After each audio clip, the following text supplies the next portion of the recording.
Shalom saudara. Bapak Ibu Saudara, ini adalah minggu pertama di bulan November seperti tadi yang dikatakan di awal. Tidak terasa saudara, jadi nanti bulan depan kita sudah memasuki bulan Natal, bulan Desember. Dan saya bersyukur saudara menyapa bagi Bapak Ibu yang pertama kali ibadah di Gereja Fu Im Tong di Palembang. Ada rekan dari Jenny tadi, Bapak dari Panti, dan juga saya keluarga besar dari luar kota dari Dina. Ya, selamat datang, selamat beribadah di Gereja GFCC Palembang. Dan yang lain mungkin tidak disebutkan Bapak Ibu, kita adalah satu di dalam keluarga Tuhan. Amin. Bapak Ibu, sepanjang bulan November ini, kita akan merenungkan tema yang diberikan oleh Tuhan dalam hati hamba-hamba Tuhan. Jadi temanya bebas saudara. Dan hari ini saya merenungkan lebih kepada family saudara ya, keluarga-keluarga Kristen. Saya pelayanan di gereja kita, pelayanan di gereja lain, di sekolah saudara. Saya mendapati mayoritas banyak masalah itu timbul di keluarga saudara. Dan hari ini saya punya beban hati secara khusus saudara, walaupun firman Tuhan ini bisa dibawa dalam segala aspek, tapi secara khusus dalam keluarga. Yaitu satu hal saudara, kemampuan untuk dikoreksi, bersedia dikoreksi. Nah saudara, ternyata tidak semua orang bisa dengan gampang mendapatkan masukan dari keluarga, dari pasangan, anak. Ternyata koreksi ini menjadi salah satu cara yang Tuhan pakai sebenarnya. Dan Tuhan tunjukkan di Alkitab dari perjanjian lama sampai perjanjian baru, betapa dia sering memberikan koreksi. Koreksi ini terjadi dengan orang yang sudah buat salah, saudara, bukan yang belum. Kalau orang yang belum buat salah namanya peringatan. Kalau koreksi, kayak kita ujian, PR sekolah, nanti sudah salah, saudara, betul? Ujiannya udah kecil, karena itulah dikoreksi. Artinya sudah terjadi kesalahan. Saya tanya Bapak Ibu dulu, biasanya Bapak Ibu, kalau ketika kita dikoreksi, bagaimana biasanya sikap kita Bapak Ibu? Coba jujur dengan pengalaman pribadi kita, waktu yang mengkoreksi entah pasangan, anak, family, seseorang yang lain, saudara yang dekat dalam hidup kita, bagaimana biasanya sikap kita? Bapak Albert bagaimana? Sukacita? Tidak. Biasanya ngomel? Betul. Ada lagi? Tidak. Bapak Ibu banyak yang setuju dengan saudara kita Albert, waktu dikoreksi biasanya kesel? Biasanya hati tidak enak ya saudara ya dikoreksi ya? Ada yang dikoreksi gembira, ria? Jarang saudara, kalaupun ada. Jawaban saudara kita Albert mungkin menjadi jawaban yang di gereja dan di rumah pada umumnya. Biasanya kita dikoreksi, kesel saudara. Apalagi posisi kita lebih tinggi. Betul enggak saudara? Kalau yang dikoreksi itu orang yang di bawah, biasanya dia apa boleh buat harus terima. Nah saudara tahu tidak, setiap kita pasti pernah dikoreksi. Dan mungkin setiap kita juga responnya kayak Albert tadi, dia kesel. Kita kesel saudara. Bukan cuma kesel, kita pun reject, menolak koreksi itu. Baik oleh pasangan kita, mungkin dalam keluarga Allah, ini keluarga juga saudara ya, keluarga gereja, bahkan oleh rohaniwan, kita kesel saudara. Oleh anak, oleh istri suami kita kesel. Namun ternyata kita sendiri yang rugi. Biasanya bentuk keselnya dalam ucapan seperti apa saudara? Siapa kamu menegur aku? Wah saudara ya, kita lebih tinggi nih. Apalagi ucapan yang keluar kalau kita kesel dikoreksi saudara. Sebentar, kamu juga punya salah kok. Kok tidak bercermin diri? Apa yang terjadi? Kita serang balik orang yang menegur kita. Apalagi saudara kalau kita kesel, oh sebentar, kamu tuh cuma tahu sekeping ceritanya. Kamu tidak tahu the whole story, cerita utuhnya. Jangan asal ngomong. Wah kita nggak bisa terima saudara. Saudara sikap seperti itu manusiawi nggak kesel? Manusiawi? Ada yang sudah jadi malaikat di sini yang sudah sempurna? Tidak, kita masih manusia Bapak Ibu ya, setuju ya? Kita masih bisa kesel. Dan kesal itu adalah manusiawi. Tetapi kalau hanya kesal saja itu tidak rohani Bapak Ibu. Saudara, teguran seringkali adalah saluran kasih Tuhan. Bagaimana mungkin Pak? Teguran adalah saluran kasih Tuhan. Tuhan buktikan dengan satu cerita yang sangat kuat mengenai teguran ini. Bapak Ibu kita buka bersama dari 2 Samuel pasal 12 ayat 1 sampai 14. Kisah yang tidak asing, Nabi Nathan menegur Daud, saudara, yang adalah raja.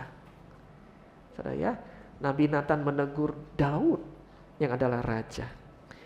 Bapak Ibu, kita bacakan secara bergantian, cukup panjang ayat ini. 2 Samuel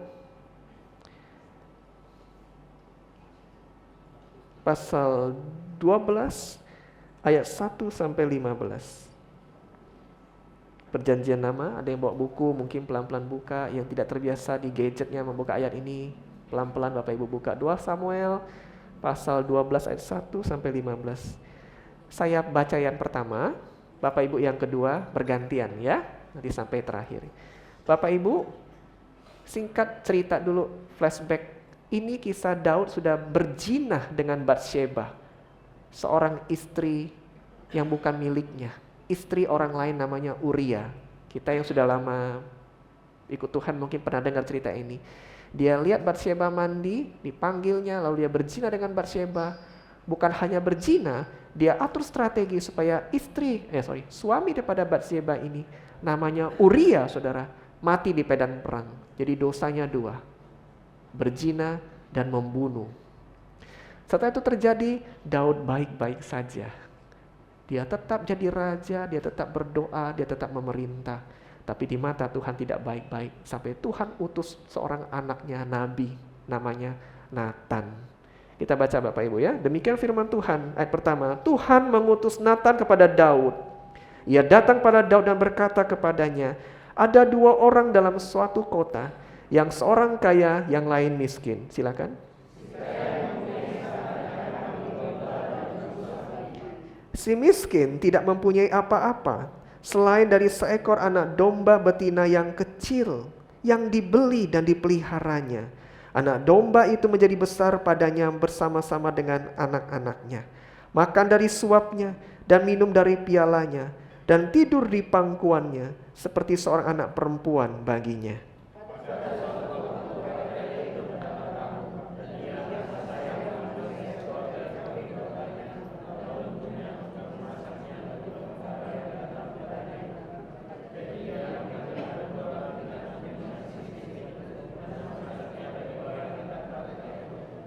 Lalu Daud menjadi sangat marah karena orang itu, dan ia berkata kepada Nathan, demi Tuhan yang hidup, orang yang melakukan itu harus dihukum mati.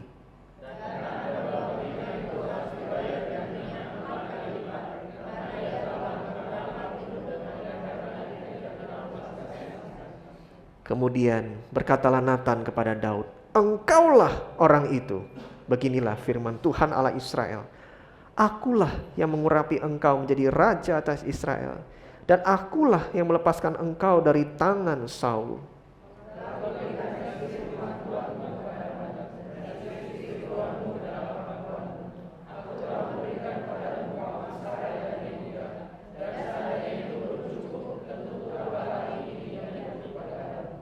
Mengapa engkau menghina Tuhan dengan melakukan apa yang jahat di matanya?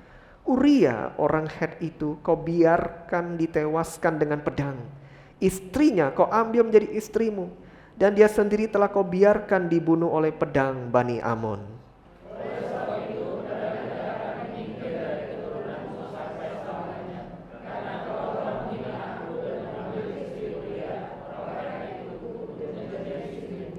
Beginilah firman Tuhan, bahwasanya malapetaka akan kutimpakan ke atasmu yang datang dari kaum keluargamu sendiri. Aku akan mengambil istri-istrimu di depan matamu dan memberikannya pada orang lain. Orang itu akan tidur dengan istri-istrimu di siang hari.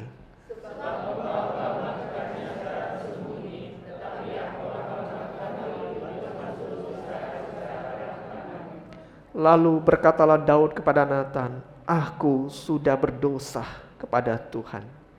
Dan Nathan berkata pada Daud, Tuhan telah menjauhkan dosamu itu, engkau tidak akan mati. Walaupun demikian, karena engkau dengan perbuatan ini telah sangat menista Tuhan, pastilah anak yang kau lahir bagimu itu akan mati. Amin, saudara. Bapak Ibu dapat gambarannya ya cerita ini, saudara ya. Daud ditegur, saudara. Hal pertama dari kisah ini saudara, jadi ada dua yang ingin saya bagikan Bapak Ibu. Yang pertama, jadi orang Kristen, anak Tuhan, harus bisa memiliki kesadaran diri saudara. Sadaran diri, 1, 2, 3. 1, 2, 3, kesadaran diri. Mengapa saudara? Daud sudah buat dosa. Dia hidup dalam denial, penyangkalan. Saudara bayangkan, sudah buat dosa yang begitu besar, berzina dan membunuh. Dia masih bisa tidur baik-baik, jadi raja, tetap saudara, tetap beribadah, tetap berdoa, seakan-akan nothing happens, tidak terjadi. Bapak Ibu kalau menjadi seperti Daud, bisa nggak seperti itu? Tetap baik-baik saja. Engkau sudah berzina, engkau sudah membunuh. Kalau Bapak Yudi sudah lakukan 2 dosa itu, tetap baik-baik saja kah? Tetap tidur dengan tenang, mimpi indah? Tidak. Bapak Hangga yang lebih muda dikit, engkau sudah berzina, engkau sudah membunuh. Nobody know. Apakah engkau tetap fine-fine saja dalam hidupmu Hangga? Tidak. Harusnya kita gelisah. Dan kita bersyukur kalau sudah buat dosa, gelisah saudara. Mengapa? Kegelisahan itu adalah hal yang kudus yang Tuhan kerjakan dalam hati kita. Tapi Daud saudara, dia tidak merasa apa-apa. Saudara, teguran Tuhan datang tidak dengan suara dari langit. Pada zaman perjanjian lama Tuhan bisa bicara langsung. Tapi kali ini dia bicara lewat mulut seorang manusia biasa bernama Nabi Nathan. Lewat apa saudara? Lewat perumpamaan. Nah ini enaknya. Kalau saudara mau tegur orang yang lebih tinggi, yang lebih tua daripada saudara, jangan langsung to the point saudara. Cerita dulu, muter-muter dikit saudara. Nah kalau mau kasih masukan ke papa atau mama di rumah juga boleh ya saudara. Kalau saudara kesal sebagai anak, Pak aku mau ngomong. 1 hari ada pelangi Pak. Nah, saudara bolehlah pakai cerita begitu ya. Di kebun binatang Pak ada pelangi macam-macam. Ujung-ujung saudara mau kasih masukan ke orang tua. Nabi Nathan saudara tahu, ini yang diajak ngomong raja. Kalau tidak senang hati, penggal, matilah dia Nathan itu. Dia pakai perumpamaan. Ada 2 orang kaya dan miskin. Bapak Ibu sudah baca, dapat ya gambarannya. Ini domba betina satu-satunya punya si miskin, diambil dimasak, padahal masih punya banyak domba yang lain. Tega sekali sampai Daud kejebak, dia nggak sadar. Dia marah, harus dihukum itu orang. Barulah Nabi Nathan ngomong, engkaulah orang itu. Wah saudara, seakan-akan terbangun dari mimpinya yang buruk. Daud tersadar. Saudara, seringkali kita ini, Bapak Ibu setuju nggak ya? Begitu cepat melihat kesalahan orang lain, buta terhadap diri sendiri. Setuju Bapak Ibu? Setuju ya? Kita cepat kayak Daud saudara, dia cepat bilang, wah ini tidak benar nih, harus dihukum. Nathan kasih sadar orang ini, kasih paham ini raja, engkaulah orang itu. Wah seakan-akan Daud dikasih cermin yang besar, dia lihat, dia langsung flashback, apa maksudnya nih? Langsung dia tahu rahasia pribadinya ketahuan oleh Nathan, ketahuan oleh Tuhan saudara. Dan dia disadarkan bahwa dialah orang kaya dalam cerita itu, orang kaya yang jahat, yang tega, yang harusnya dihukum. Bapak Ibu, Tuhan tidak bicara seringkali menegur kesalahan kita dengan suara dari langit. Tapi seringkali kita tidak sadar saudara. Lalu Tuhan kirim Nathan lain dalam hidup kita untuk menyampaikan teguran Tuhan. Supaya apa? Supaya engkau dan aku sadar. Kadang kita gak sadar-sadar sampai Tuhan pakai anggota keluarga kita untuk menyadarkan kita. Contohnya bagaimana saudara? Tuhan pakai suara pasangan hidup kita yang menegur. Tuhan pakai rekan kerja kita di kantor yang berkata jujur atas kesalahan kita. Tuhan pakai pula khotbah di gereja yang menusuk hati saudara. Tuhan pakai pula situasi hidup. Mungkin tiba-tiba usahamu merosot tajam, kolegamu menipumu, engkau kena penyakit yang berat, untuk menyadarkanmu, mungkin selama ini kau sombong, mungkin selama ini kau sombong, mungkin selama ini kau terlalu cuek, mungkin selama ini kau terlalu bermain di area abu-abu yang Tuhan tidak senangi. Karena itu Tuhan pakai untuk menyadarkanmu, saudara.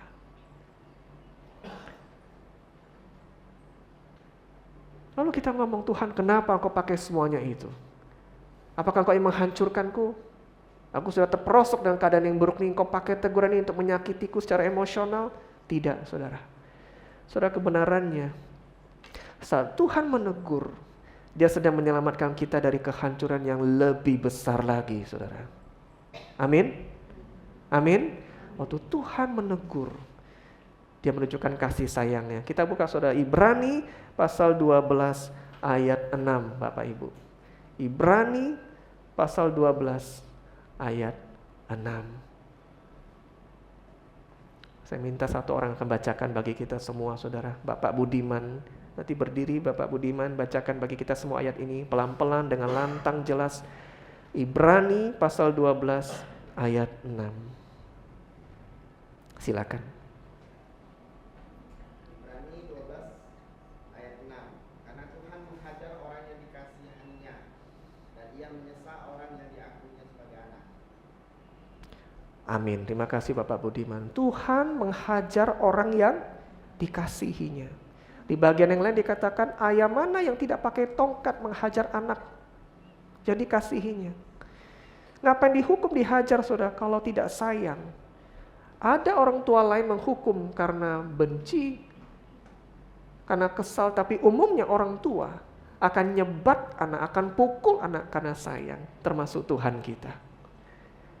Daud, saudara, dia harus diselamatkan. Kalau tidak, bukan cuma dia yang hancur, bukan cuma family-nya, kerajaannya juga akan hancur.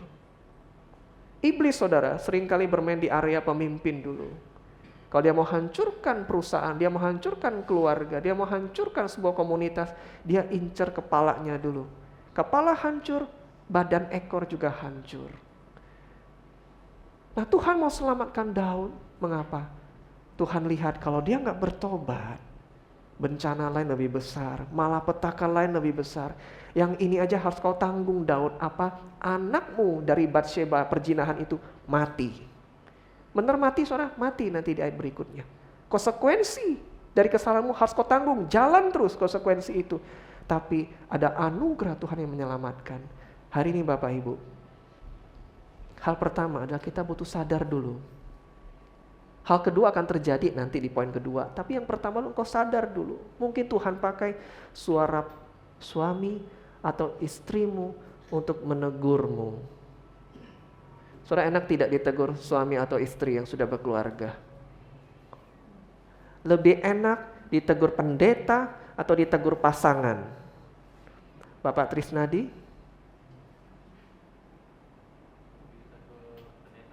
Lebih enak ditegur pendeta daripada ditegur istri. Mengapa, Trisnadi? Panjangin dikit, ini saudara, seru nih kayaknya ini saudara. Mengapa ditegur pendeta lebih enak daripada ditegur istri? Mega boleh tutup telinganya dulu sementara jawaban diberikan, bercanda. Saudara, mengapa Tris? Kalau istri itu tidak mengenal kita luar dalam. Orang sering bilang begini, saudara, kartu asmu sudah di kantongku. Itu ya. Yang lain lagi, Bapak Erik lebih tua dikit, lebih enak ditegur pendeta atau istri, Pak Erik? Sama aja. Pendeta lebih objektif. Istri agak campur-campur berbagai macam ya. Jadi berharap setelah khotbah ini keluarga tetap baik-baik saja, saudara. Ini hanya question, pertanyaan. Tapi kadangkala pendeta lebih objektif. Satu lagi, Musa nggak fair dong, masa cowok suami saja yang ditanya. Kami perwakilan dong para istri, boleh saudara. Kita minta salah satu istri yang bawa suaminya pagi ini. Ibu Devi ada di sini? Di mana posisi duduknya?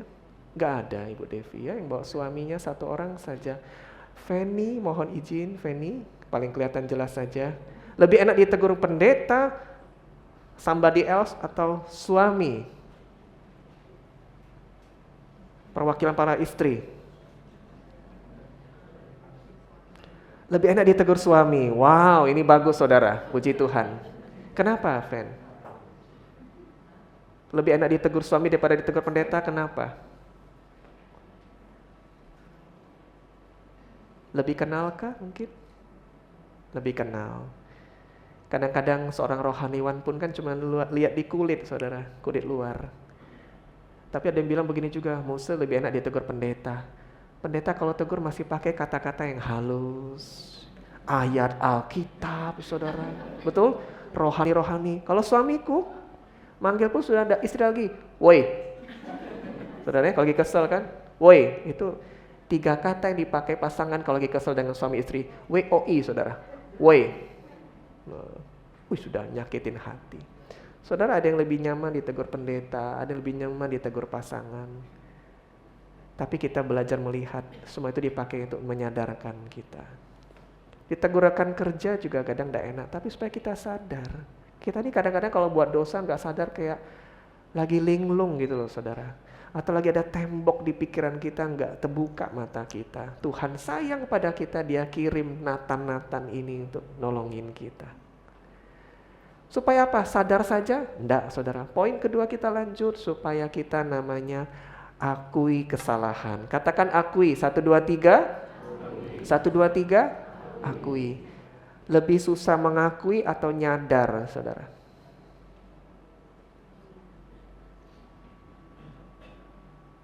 Sadar dia, aku salah. Tapi berhenti di situ kan? Tuhan tidak mau. Tuhan pengen kau next step. Akui kesalahan. Saya tanya Bapak Ibu Saudara yang di rumah juga. Lebih susah mengakui atau sadar, saudara? Seringkali lebih susah mengakui kesalahan walaupun sadar. Dan kita seringkali kesel dengan orang begini. Mengapa Bapak Ibu? Dia sudah salah. Tapi, apa saudara? Dia sudah salah tapi Cak enggak tahu, itu jawaban pertama, saudara. Kita kumpulkan banyak jawaban nih kayaknya. Cak enggak tahu. Atau sudah salah malah sombong. Sudah salah malah ujung-ujung kita yang salah. Sudah paham Bapak Ibu? Nah, mending enggak usah sadarin dia kalau begini. Sudah paham? Saudara Daud, ini bagusnya Daud. Waktu dia ditegur oleh Nathan, dia nggak panggil pengawalnya karena tersinggung, egonya naik. Sini, penggal itu. Enggak, saudara. Dia apa? Dia langsung, dia tidak berdalih, tidak menyalahkan siapapun, tidak jadi victim, playing victim. Dia bilang, Tuhan, aku sudah berdosa. Sesingkat itu kalimat, saudara. Aku sudah salah. I was wrong. Aku berdosa. Saudara, itulah bedanya Daud dengan Saul, saudara. Saul itu raja sebelumnya, izinkan saya perbandingkan. Saul ditegur oleh bukan Nathan, Samuel. Tapi Saul banyak membela diri, berdalih. Orang paling bang bilang ngeles, saudara. Lalu ujung-ujung apa? Dia dibuang oleh Tuhan. Orang ini susah. Daud ditegur oleh Nathan. Sama-sama ditegur. Tapi yang satu tidak bela-bela diri, yang satu bela diri, akhir ceritanya berbeda. Bapak Ibu, banyak orang yang sudah jatuh, hancur bukan karena ditegur, tapi karena cara mereka menanggapi teguran. Waktu Daud ditegur oleh Nathan, disuruh Tuhan, dia tidak mencari alasan, dia berkata, aku berdosa. Dia hancur hati, dia malu, saudara. Lalu muncullah Mazmur 51. Mazmur 51 ini adalah Mazmur waktu dia sudah menyesal dengan dosanya.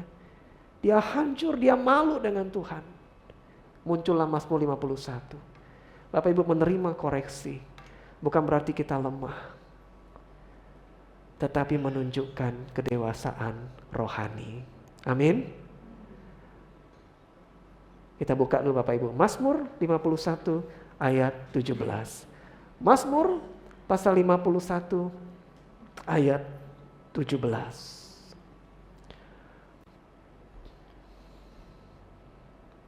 Satu ayat, kalau di buku Bapak Ibu, buku Alkitab ayatnya 19. Tapi kalau di HP ayatnya 17. Diawali dengan kalimat korban sembelihan.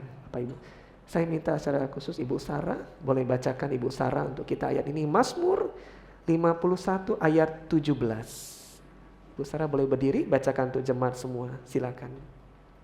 Mazmur ayat 51. Korban sembelihan kepada Allah ialah jiwa yang hancur. Hati yang patah dan remuk tidak akan kau pandang hina ya Allah. Amin, makasih Ibu Sarah. Saudara lihat, ini aku bawa kepadamu Tuhan, kata Daud, jiwa yang hancur. Remuk, saudara, mengapa? Dikoreksi oleh Tuhan. Saudara, dia mengakui kesalahannya, bukan orang lain. Dia gak playing victim. Sebentar Nathan, you don't know the whole story. Kau gak tahu ceritanya, kenapa aku bisa jatuh dalam dosa. Aku hanya istirahat jalan-jalan. Yang salah itu siapa? Batsheba. Mengapa? Dia mandi. Kenapa perlu dia harus mandi di situ? Saudara tahu? Kenapa dia harus mandi di situ sampai aku tergoda? Coba dia tidak usah mandi di situ. Dia mandi di hutan yang lain, di pegunungan yang lain. Yang tidak kelihatan oleh mataku sampai aku tergoda. Jadi Nathan, sebentar. Yang salah bukan aku. Itu wanita cantik itu. Bisa saja saudara dia menyalahkan orang lain. Dan mungkin itu yang sering kita lakukan. Kita cepat-cepat menyalahkan orang lain. Saudara, pujian kita di awal katakan demikian. Ku diberi kuasa untuk menaklukkan musuh. Nama Yesus mengalahkan semua musuh. Benteng jiwaku. Saudara, musuh ini apa sih? Tentu iblis, saudara. Musuh itu bisa jadi adalah pergumulan di depan kita. Enemy-nya itu tantangan di depan kita. Yang menghalangi. Tuhan jauh lebih besar daripada apapun di depan kita. Tapi jangan-jangan musuh itu kita bukan di luar, saudara. Musuh itu di dalam. Namanya ego. Waktu kita terhubung dengan Tuhan Yesus, harusnya taatnya kita lebih besar daripada egonya kita. Bapak Ibu setuju tidak? Seringkali orang itu tidak mau mengakui kesalahan dan minta maaf. Karena apa, saudara? Gengsi. Karena ego sudah salah, tidak mau ngaku. Tapi raja yang bernama Daud tidak peduli. Salah yo, salah di mata Tuhan. Mau kau jabatanmu direktur, raja, presiden sekalipun, seorang ayah sekalipun, seorang majelis sekalipun, salah yo, salah. Kau harus mengakui kesalahanmu di hadapan Tuhan. Bapak Ibu, waktu kita ditegur, perhatikan ini hal yang praktis. Jangan langsung membela diri.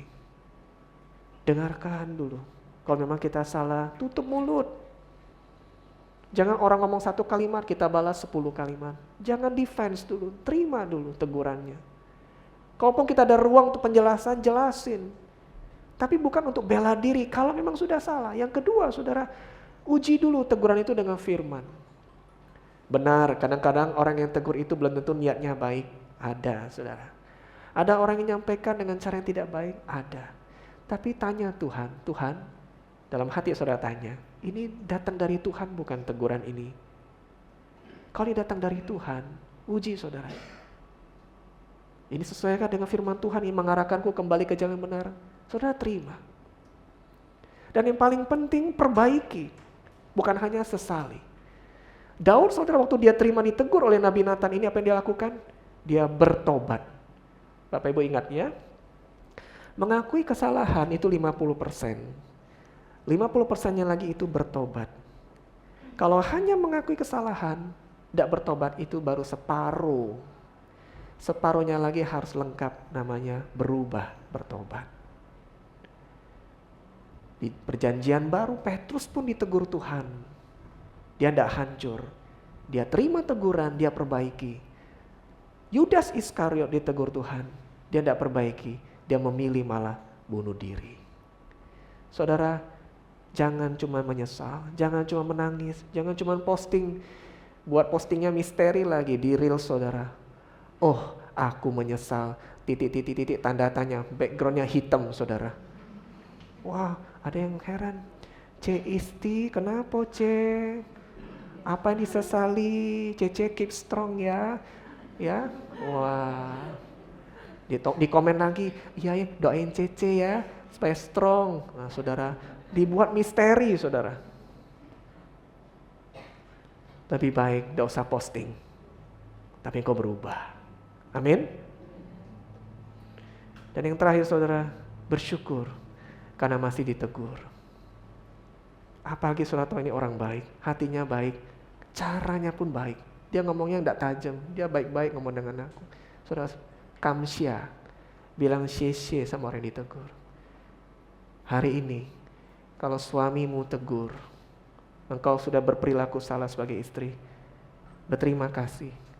Masakin makanan terenak untuk dia hari ini. Kalau istrimu tegur engkau suami, tidak gampang. Tapi ini datang dari Tuhan, supaya engkau the better husband, kau naik kelas. Hargai istrimu. Kalau anakmu tegur, pagi-pagi saya ditegur anak saya yang paling kecil, saudara. Saya ajak dia jalan-jalan, dia makan buah kelengkeng, saudara, di mulutnya. Anak saya yang kecil. Kelengkeng kan gede, ada bijinya. Keluarin bijinya nanti masuk mulut.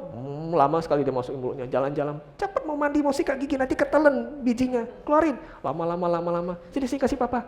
Saya ambil biji kelengkengnya, dia keluarin di tangan saya, saudara.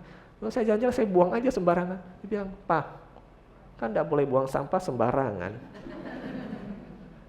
Lalu kan pendeta agak pintar ngomong dikit, saudara. Ini nak papa buang itu supaya tumbuh di got itu nanti. Benar nggak, saudara?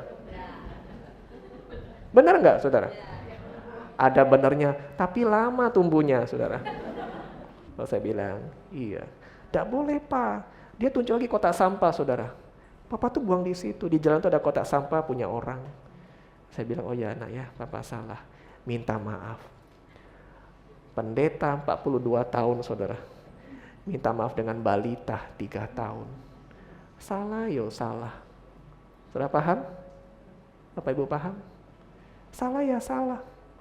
Minta maaf. Lain kali saya buang biji kelengkeng gak ada dia, saudara. Tapi harus di kotak sampah.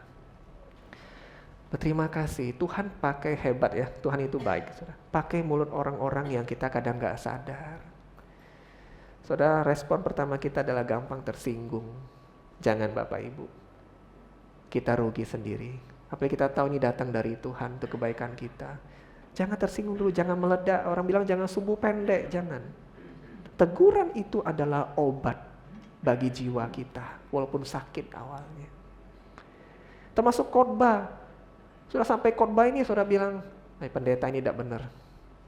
Saudara benci pendetanya.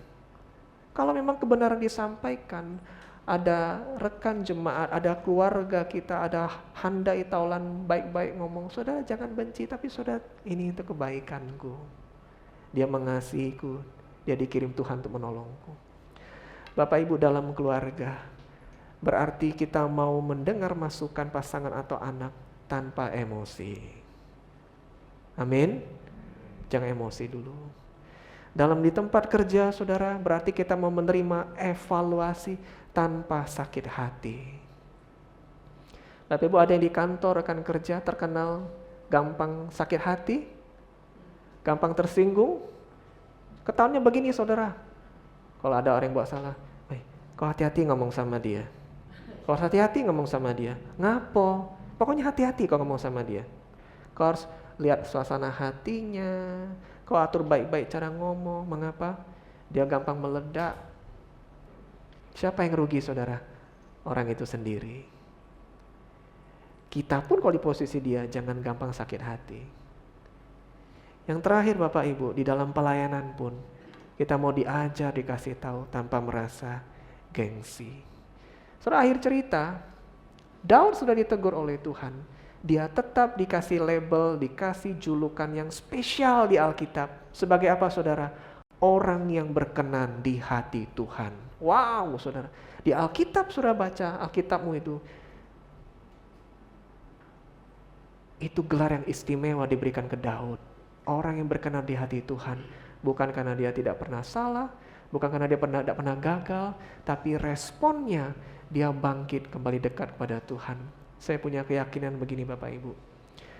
Orang yang brengsek sekalipun tetap punya harapan di dalam Tuhan. Asal dia mau berubah. Itu kalimat saya. Karena memang gereja memanggil orang berdosa. Mohon maaf, kata-kata saya adalah orang-orang yang brengsek. Mungkin di mata keluarga, di mata orang luar gak punya harapan lagi. Tapi di dalam Tuhan selalu punya hope, harapan. Asal dia mau berubah di dalam Tuhan. Amin. Amin. Dan jangan-jangan Tuhan panggil kita. Tuhan kasih kita kesempatan. Dengerin saudara. Dan kita jadi naik kelas. Sebagai suami, istri, anak, karyawan, atasan, kita bersyukur dengan Tuhan dan berterima kasih dengan orang yang tegur kita. Mari kita berdoa Bapak Ibu.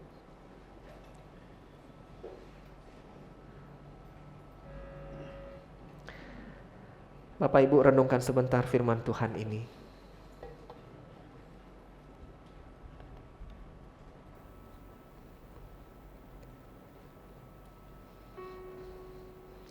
Ada di antara kita yang mungkin lahir dengan keluarga yang gampang emosi, temperamen, yang tidak pernah berkomunikasi dengan baik.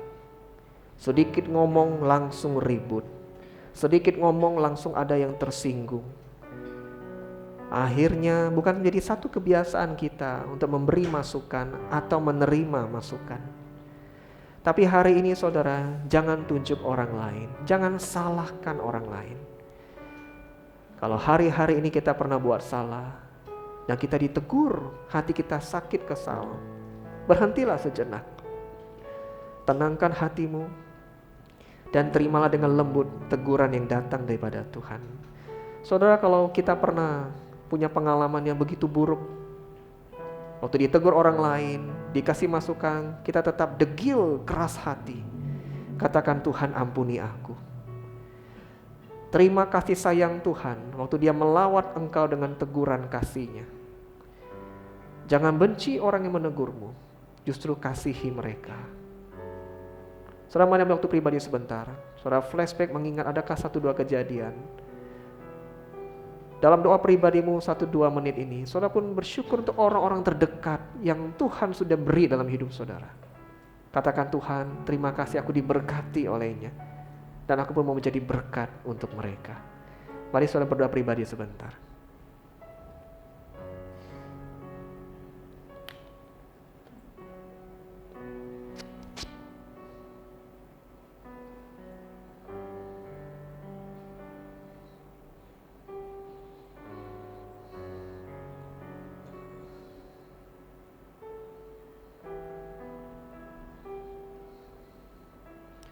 Bapa dalam sorga, terima kasih untuk firman-Mu.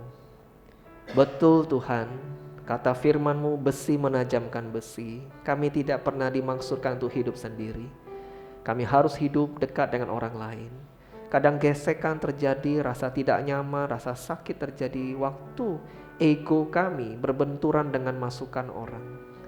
Tapi Tuhan, seperti apa yang Tuhan Yesus sudah teladankan, Yesus yang adalah Allah mengosongkan diri menjadi hamba dan menjadi sama dengan manusia.